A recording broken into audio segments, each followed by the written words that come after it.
Hello everyone, I am Krishna. This video is about the story of ISKCON. This is a movement started from India and spread globally.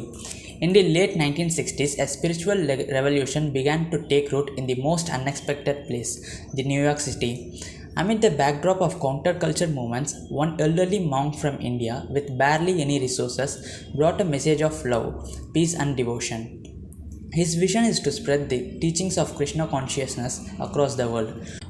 What started as a small gathering of seekers has now grown into ISKCON, the International Society for Krishna Consciousness, boasting millions of followers, thousands of temples, and a cultural impact that spans the globe. Today, let's get to know about the story of ISKCON, how it began, how it grew, and how it continues to shape lives worldwide. The birth of ISKCON is the vision of Srila Prabhupada. ISKCON's story begins with its founder A.C. Bhaktivedanta Swami Prabhupada. Born in Kolkata in 1896, Prabhupada was a devoted follower of the Bhakti tradition, which teaches devotion to God through love and service. His Guru Bhakti Siddhanta Saraswati instructed him to take the message of Lord Krishna to the West. Decades later, in 1965, at the age of 69, Prabhupada embarked on a journey to America with just 40 rupees and a trunk of books. Arriving in New York, he faced incredible challenges like language barriers, financial struggles, and cultural differences. But Prabhupada was determined. In 1966, he established ISKCON, starting with a small group of followers in the storefront on New York's Lower East Side.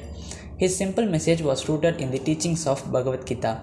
Chant the holy name of God, live a life of devotion, and find inner peace through spiritual consciousness. Srila Prabhupada's message was resonated deeply with the youth of the 1960s, who were seeking spiritual alternatives to the materialistic lifestyle. Soon, what started as a small group turned into a worldwide movement. ISKCON quickly expanded, establishing temples in major cities across the US, Europe, and eventually around the world. One of the ISKCON's most visible traditions became the Rath Yatra festival, a grand chariot parade celebrating Lord Jagannatha, which is originated in Puri, India. These parades in major cities drew large crowds and became iconic public displays of Indian spirituality in the West. ISKCON's cultural practices like chanting the holy name and distributing sanctified vegetarian food also attracted people from diverse backgrounds, offering a taste of Indian tradition and spirituality.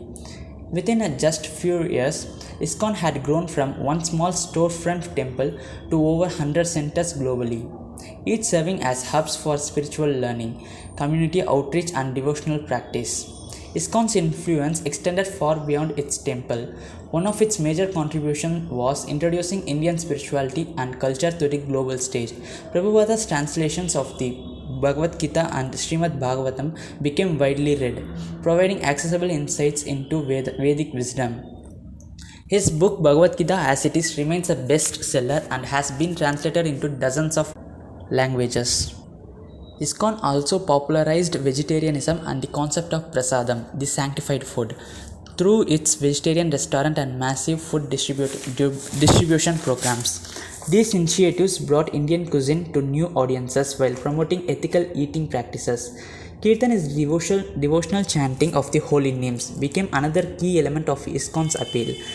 By blending traditional mantras with modern instruments, ISKCON's kirtan music reached mainstream audiences, influencing both spiritual seekers and musicians alike.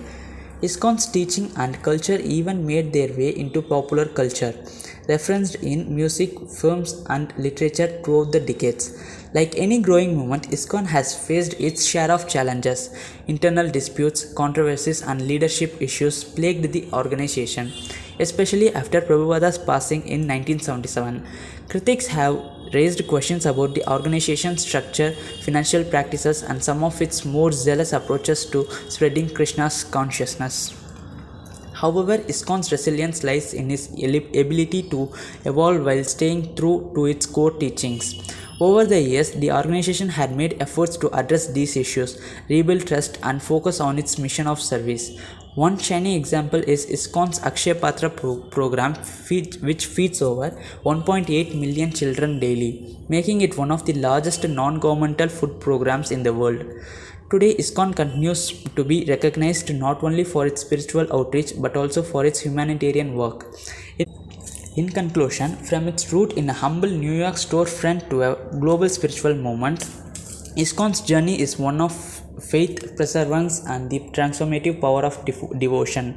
Srila Prabhupada's vision has created a worldwide community that transcends border, culture, and generations. Today, ISKCON temples are found in almost every corner of the world, attracting millions of people seeking spiritual fulfillment. The story of ISKCON reminds us how one man's unwavering dedication can spark a movement that changes the world. That's it for today. Thank you for watching.